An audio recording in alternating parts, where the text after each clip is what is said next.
सर्वांना नमस्कार। माझं नाव आहे धनश्री मेहता, माणगावमधून आलेली आहे।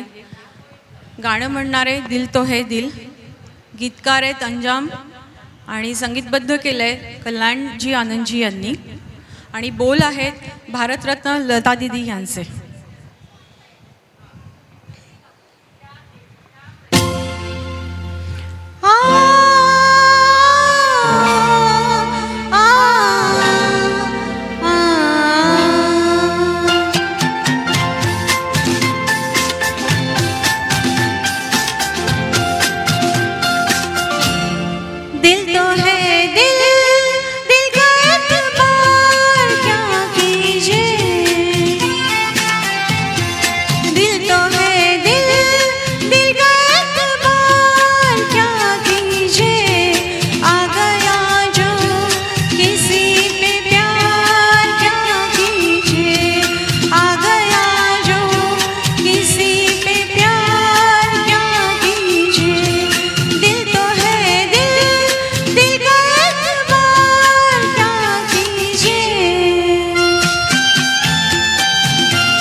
सुंदर सुंदर धनश्री सुंदर।